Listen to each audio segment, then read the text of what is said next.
The others follow suit, and before long you've burst through the front door and into the street. Ridis's house is ablaze, a nearby villager screams.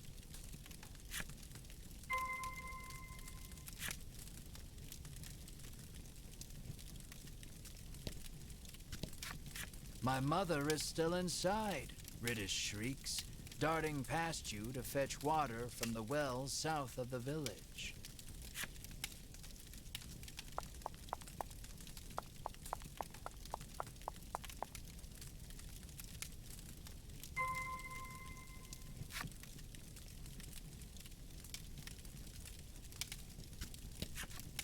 Ridis is gathering water in an attempt to fight the blaze all on her own.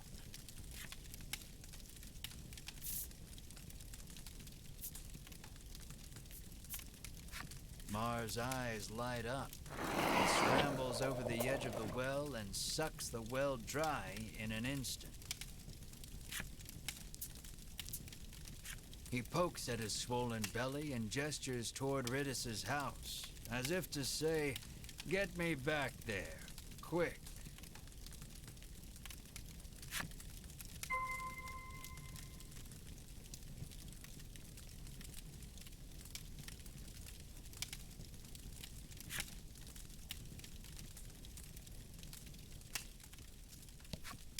Quickly, put it out. You have to put it out, Ridis screams at Mar.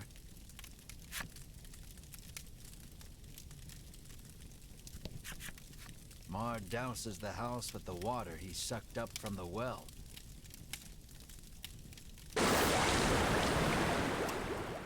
The fire is reduced to mere embers, and all is well. Or so you think. Something darts out from behind the house and attacks.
Excellent.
The fiery beast dispatched, you return to putting out the last of the blaze with Mars' help. Ridis's mother, now safe, tells you the creature came out of nowhere and set the house aflame. What would bring a creature of fire to a place like this, you wonder?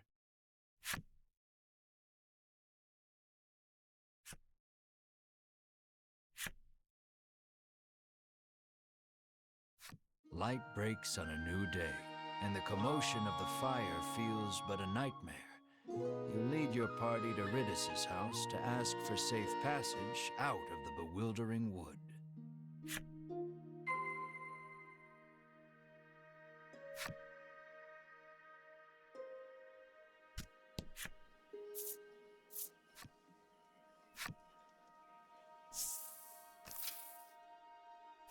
Though spared from complete collapse, Ridis's home has been thoroughly scorched.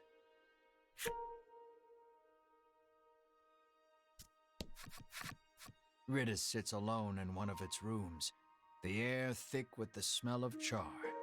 There shouldn't be any fire creatures for miles, she grumbles. She says the monster appeared while she was playing the woodland flute last night. As to why any monsters, let alone fire monsters, appeared, well... Despite the circumstances, you ask Ridis to lead you out of the bewildering wood as promised. I did promise that, didn't I? She says wearily, rising from her seat. The poor girl is clearly still in shock. Why do you want to venture out beyond the bewildering wood anyway? She inquires, as she gathers this and that in preparation to leave.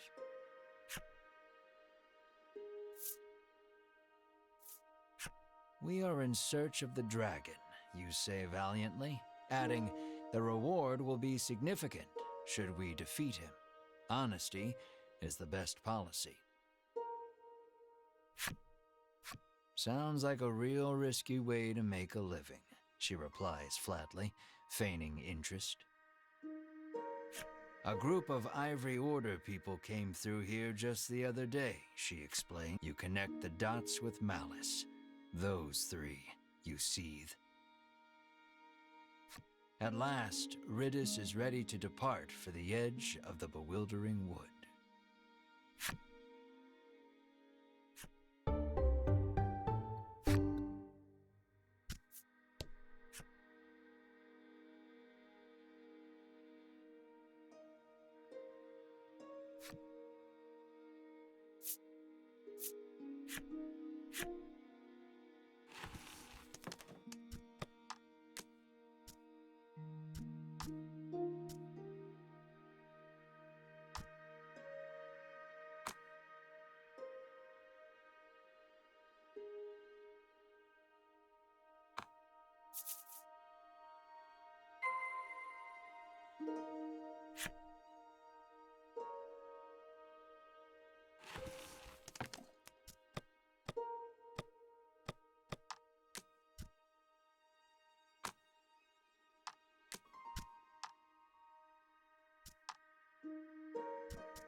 This road takes you to the east side of the bewildering wood, but you'd be hard-pressed to find your way without a woodlander's help, the guard warns.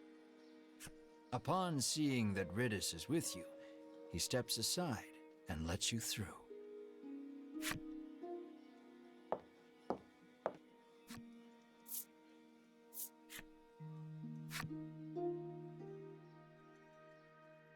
The eastern portion of the woods certainly does not want for thick, soupy fog.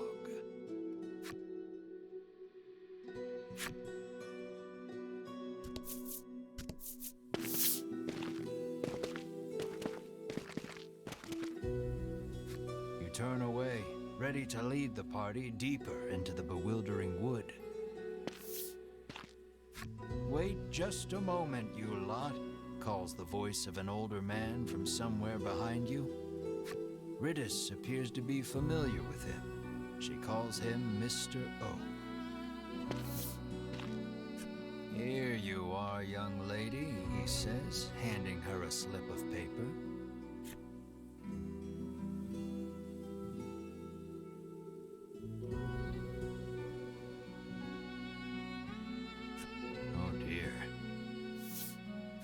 Further, Mr. O explains, Ridis did not have a fire insurance policy at the time of the conflagration, and so she shall have to pay in full. I'll thank you kindly to pay by the end of the month. Bye now, Mr. O says, receding from view as he returns to the forest. Hee. Ridis lets out a bemused chuckle, her demeanor remarkably calm for what has just transpired. She pulls the woodland flute from her cloak and begins softly playing.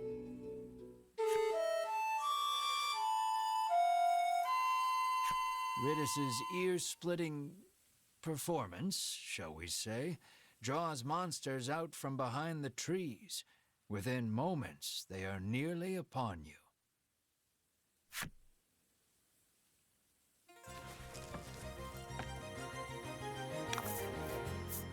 Don't hold back.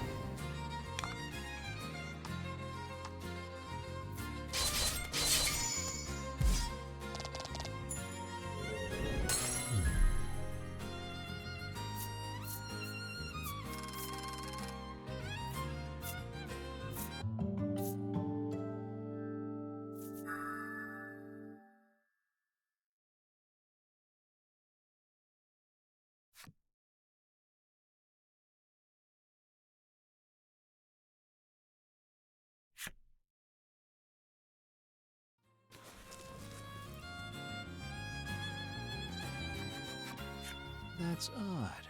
I must have made a mistake, Ridis says, burying her face in her old book once more.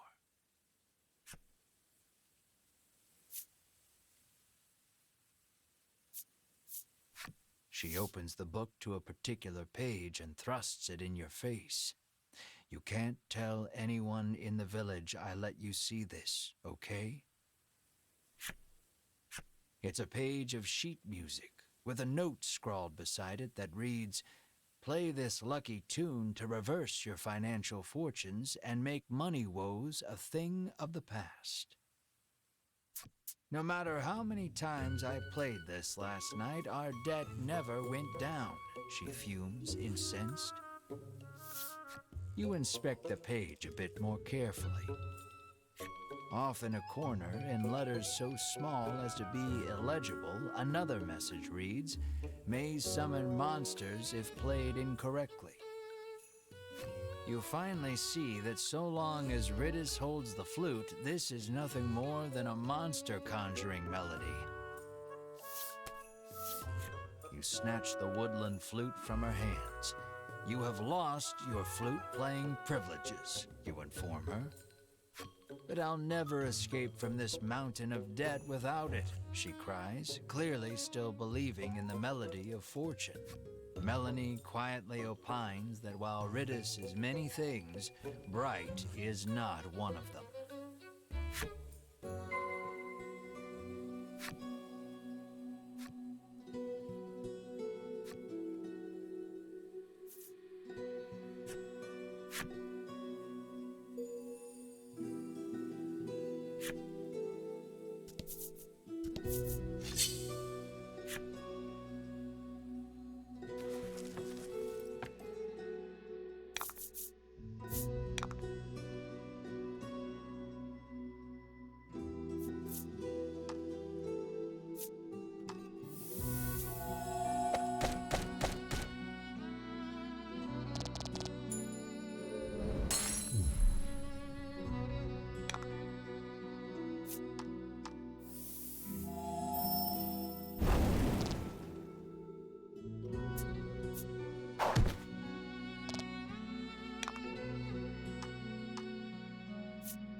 You did great.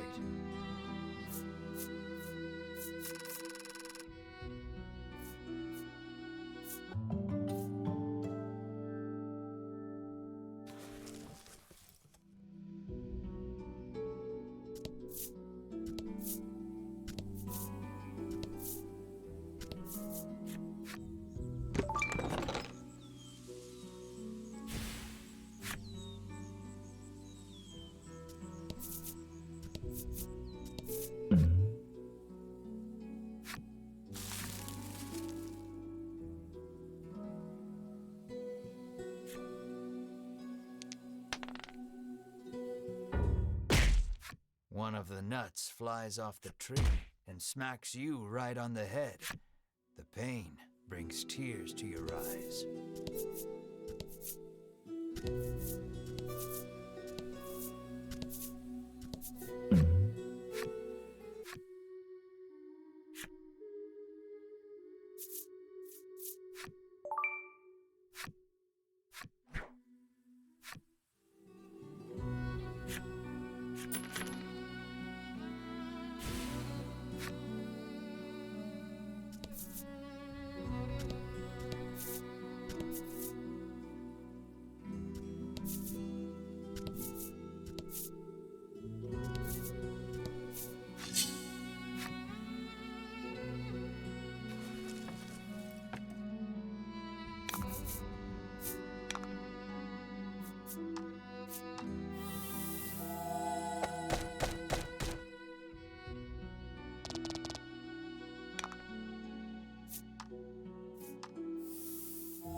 Don't hold back.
the nuts flies off. Poor Mar clutches the spot, eyes tearing up from the blow.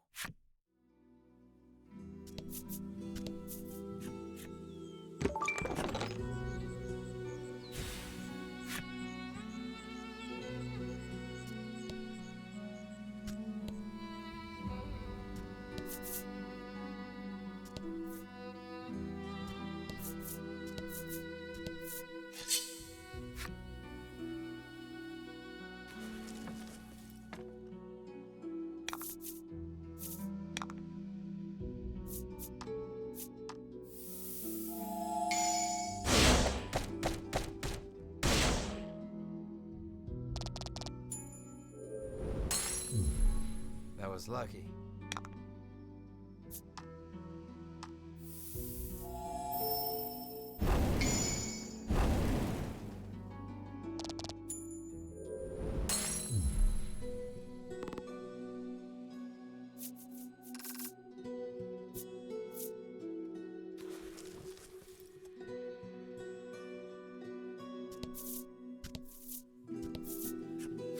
Here, Ritis chirps, pushing overgrown boughs and shrubs aside. As she does, a hidden path out of the bewildering wood comes into view.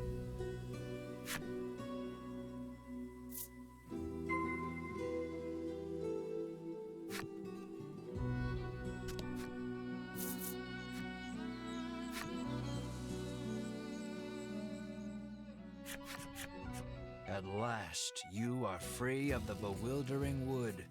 Praise the power of the woodlanders, you squeal in admiration of Ritis. She giggles bashfully. You've certainly kept your promise, you say. Thank you for showing us the way. I was hoping I could join you on your quest to defeat the dragon, Ritis suddenly blurts out.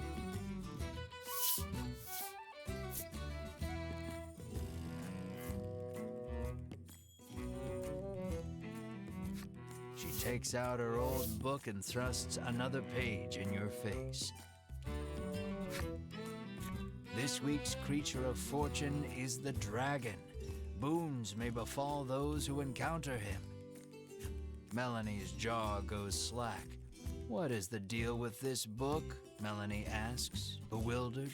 I can probably pay off my debt if we can just defeat the dragon, Ritis chirps, revealing her true intentions. No, I won't dilute my share of the riches any further. No more additions to the party, you bark. Have you no heart? Are you just going to leave a young helpless girl like me to drown in an ocean of debt and deal with that crusty old man? Ritis fires back relentlessly. I want to go. No. So goes the endless chorus of your thoroughly unproductive argument. Melanie calmly reminds you that the party in its current form stands little chance of defeating the dragon. See, you need me, Ritis says, your well-reasoned argument of no thwarted. You nod your head in resignation and welcome Ritis to the party.